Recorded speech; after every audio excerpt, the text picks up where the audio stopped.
Baiklah ikhwan dan akhwat, kini kita kembali telah terhubung dengan Imam Samsi Ali langsung dari Amerika Serikat. Assalamualaikum warahmatullahi wabarakatuh, Ustadz Samsi Ali. Waalaikumsalam. Baik, Ya, Masya Allah. Sehat Ustadz?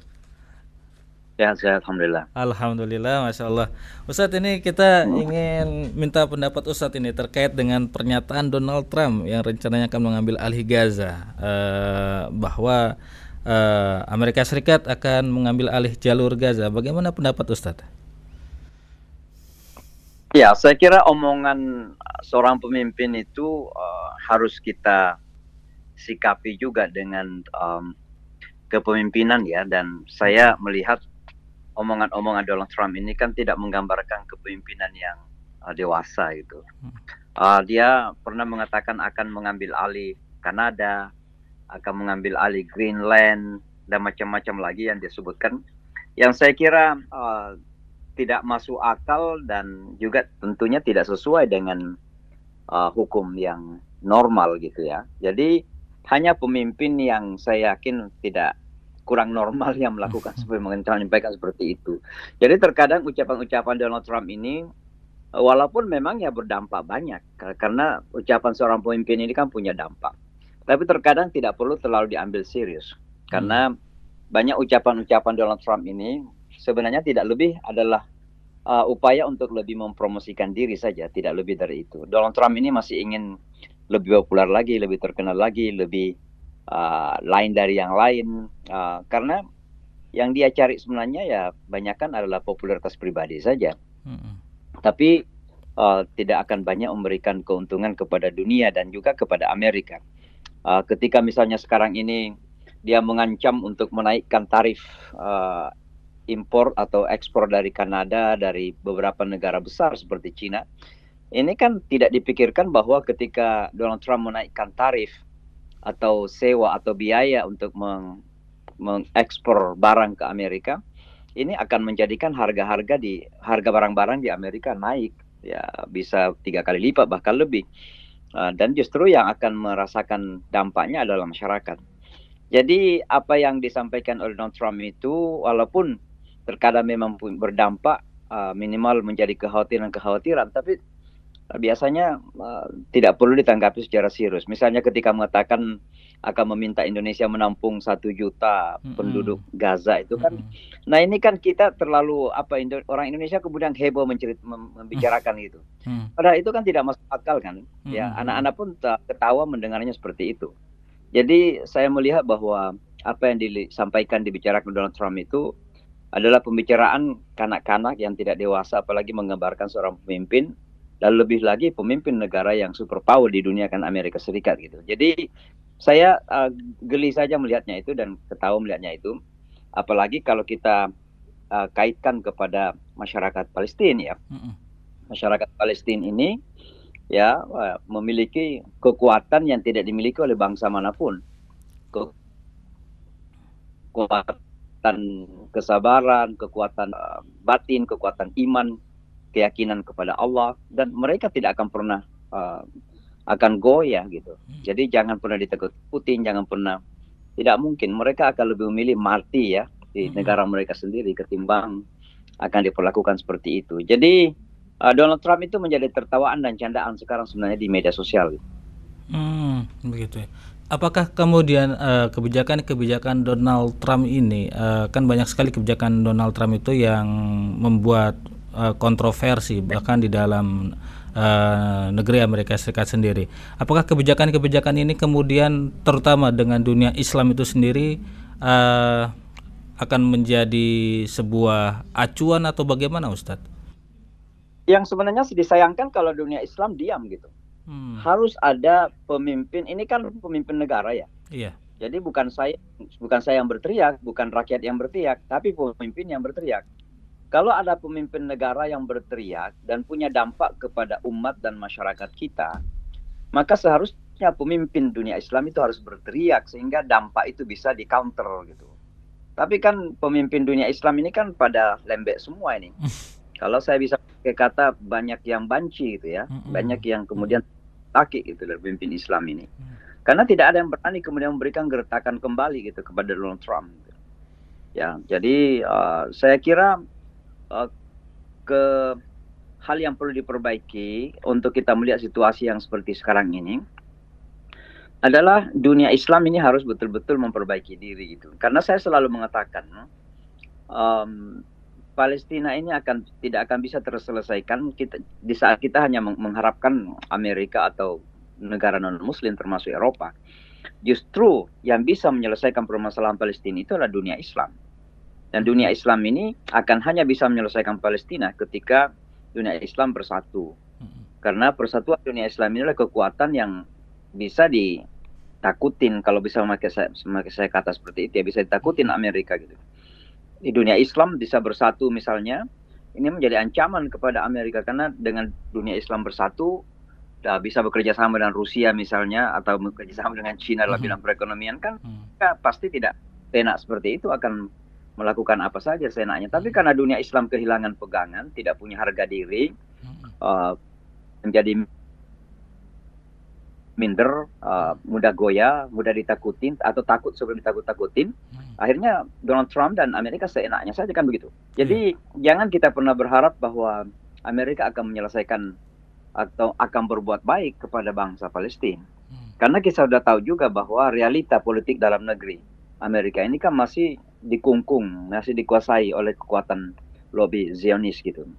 Sampai pada masanya ketika kekuatan lobby Zionis dalam negeri bisa tersingkirkan, bisa kita saingi atau bisa kita kalahkan, bagi kami-kami yang ada di Amerika, baru kita akan melihat kebijakan Amerika itu berubah. Tapi selama masih dikungkung, masih dikontrol oleh Zionisme, maka jangan pernah harap Amerika akan baik kepada Palestina. Tidak akan pernah itu. Ya siapapun presidennya, karena yang mengontrol politik ya sama.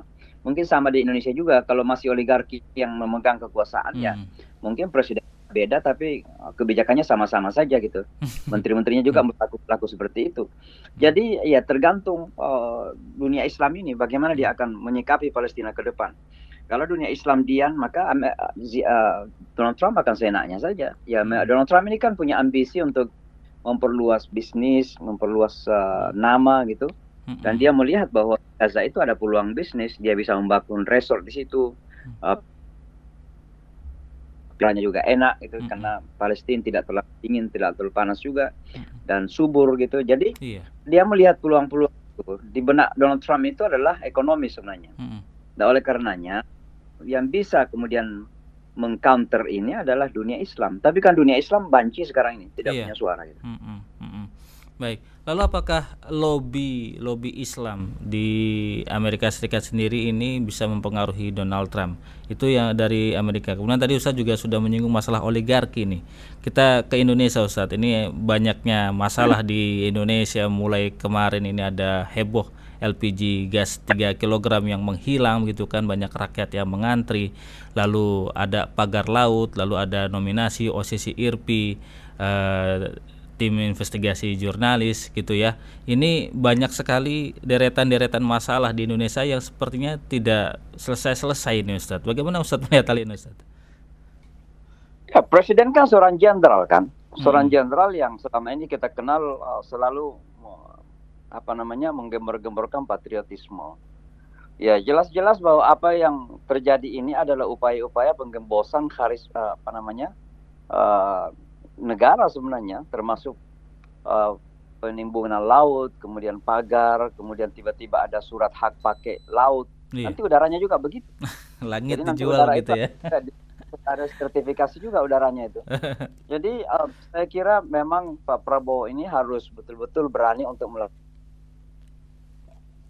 melakukan operasi besar-besaran ya, kalau apa bahasa Indonesianya itu. Ya pokoknya kalau perlu ada amputasi lah. Dan amputasi itu mungkin pedis ya, mungkin ada perih, ada sakit gitu pertamanya, tapi justru dengan itu bisa sembuh. Kalau nggak diamputasi nanti akan semakin merembet kepada seluruh tubuh. Karena memang ada penyakit-penyakit yang dilakukan oleh oligarki ini yang ingin menguasai bukan hanya perekonomian, tapi saya yakin dari perekonomian inilah mereka akan menguasai semuanya. Pertahanan bisa dikuasai, ya kepolisian minimal. Sekarang kan banyak polisi yang dipakai untuk menggusur rakyat gitu, karena mereka punya duit. Ya sementara mentalitas masyarakat Indonesia itu kan sangat rawan sekali kepada suap gitu. Iya. Jadi bisa dibayangkan desa-desa, camat-camat di kampung-kampung itu begitu banyak yang disuap hanya beberapa juta saja, mereka sudah siap untuk mendengarkan apa saja keinginan para oligarki itu.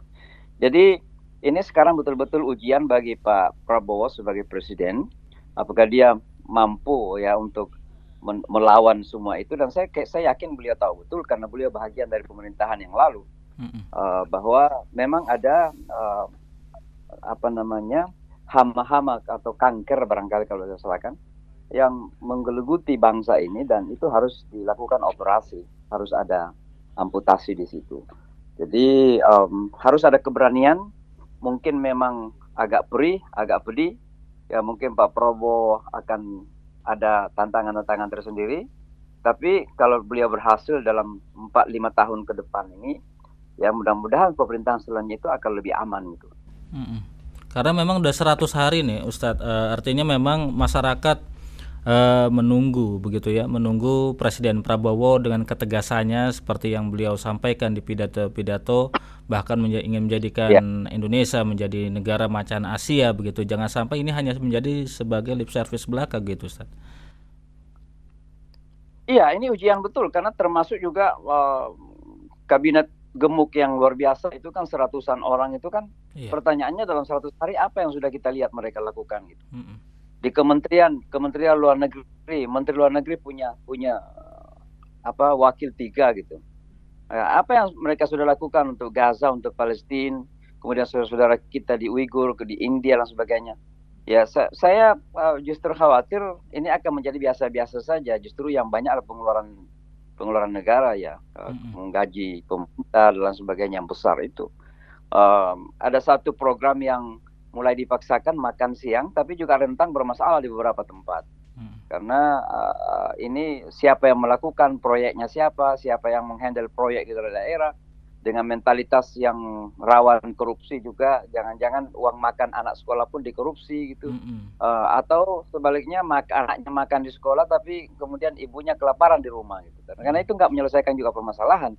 Karena memberikan makan gratis kepada anak di sekolah ya bukan memakmurkan masyarakat, tapi justru jangan sampai kemudian perhatian ke anak-anak sih, tapi lupa dengan program-program yang memang menjadi solusi mendasar bagi masyarakat.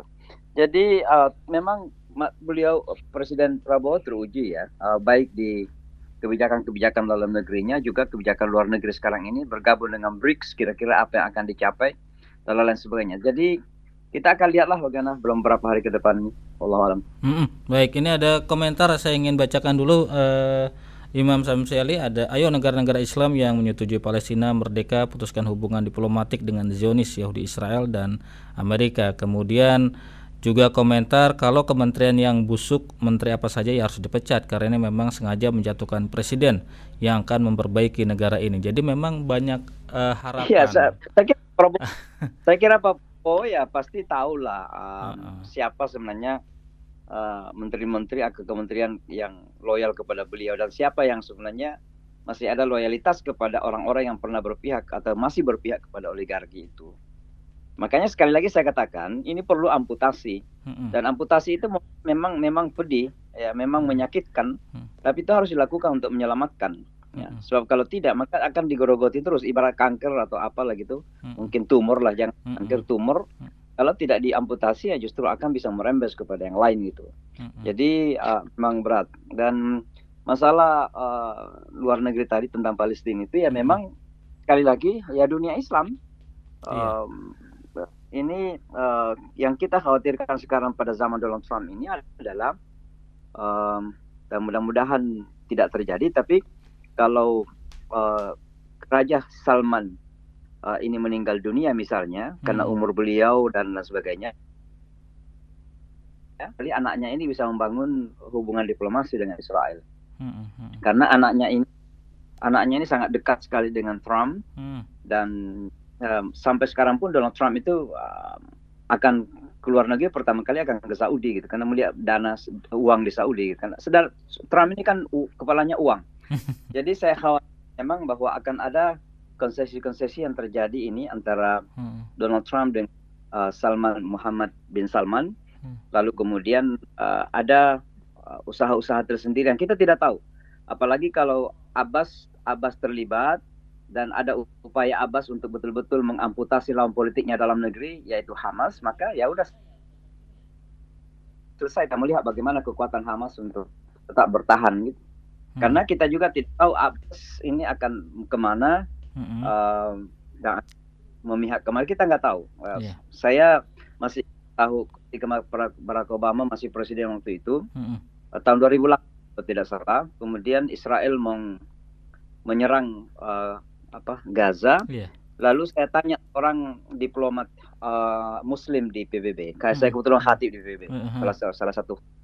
Lalu saya tanya, what you have done, apa yang kamu sudah lakukan untuk membantu saudara kita di Palestina? Dia tersenyum dan mengatakan, orang-orang Palestina sendiri, diplomat Palestina sendiri, saya mengatakan biarin aja dulu katanya. Jadi diplomat Palestina yang ada di luar negeri itu kan rata-rata Fatah, yang termasuk di Jakarta itu. Ya, Jakarta perwakilan Fatah kan. Jadi karena mereka adalah musuh politik dalam negeri, maka mereka mengatakan biarin aja dulu karena ingin melemahkan Hamas gitu, sebagai lawan politik. Jadi ini kita tidak tahu juga ke depan. Kalau Trump dengan Muhammad bin Salman sangat dekat, kemudian Abbas ini kan tidak bisa berbuat apa-apa tanpa bantuan luar negeri, maka ya Abbas akan mengiyakan Gaza silakan dikelola, yang penting dibangun dulu, nanti akan menjadi alasan nanti setelah selesai dibangun baru orang Palestina kembali. Tapi orang Palestina kan tidak mungkin dikasih kembali kalau sudah terbangun. Dan sama juga beberapa daerah pemukiman sekarang di Israel itu. Jadi memang sangat suram kalau dunia Islam ini tidak punya posisi. Baik. Itu maka beginilah kejadiannya. Jadi memang kembali lagi kepada Palestina itu sendiri, Ustadz ya. Nah, kalau tepi barat berpotensi dibeli Israel, apakah pantai Indonesia berpotensi dibeli oligarki begitu, Ustadz? Ini ada satu komentar ini dari pendengar. Ya, sekali lagi kembali kita punya presiden yang terkenal punya ketegasan ya. Sekali lagi hal-hal seperti ini saya mata kita bagaimana negara kita itu digerogoti gitu. Iya. Dan saya kira memang perlu ketegasan. Kalau tidak ya akan begini terus. Mudah-mudahan setelah Pak Prabowo nanti ada pemimpin yang punya ketegasan. Tapi saya khawatirnya justru ada desain atau perencanaan yang sudah dimatangkan sekarang ini untuk mempersiapkan pemimpin yang kemudian akan dengan sangat mudah dikontrol oleh oligarki itu. Iya. Ini yang kita khawatir. Anak Pak Jokowi menjadi wakil presiden itu kan tanda-tanda yang sangat jelas di dalam mata kita. Iya. Bahwa jangan-jangan memang sudah dipersiapkan sedemikian rupa dan 5 tahun kemudian dia akan memimpin bangsa ini dan kita sudah tahu akan kemana bangsa ini dipimpin oleh seorang Gibran gitu. Kan begitu. Baik, salam dari pendengar di Silaturahim, Ustadz Imam Samsi Ali. Baik, sebelum berpisah, Ustadz Samsi Ali mungkin ada kesimpulan dari perbincangan kita? Saya kira tidak ada kesimpulan ya. Jadi kita sudah mendekati Ramadan. Saya kira mari kita bersama-sama memperkuat persiapan kita secara hati, secara jiwa. Mudah-mudahan kita semua masuk ke dengan persiapan yang matang, insya Allah. Amin. Terima kasih, Ustadz Samsi Ali. Assalamualaikum warahmatullahi wabarakatuh.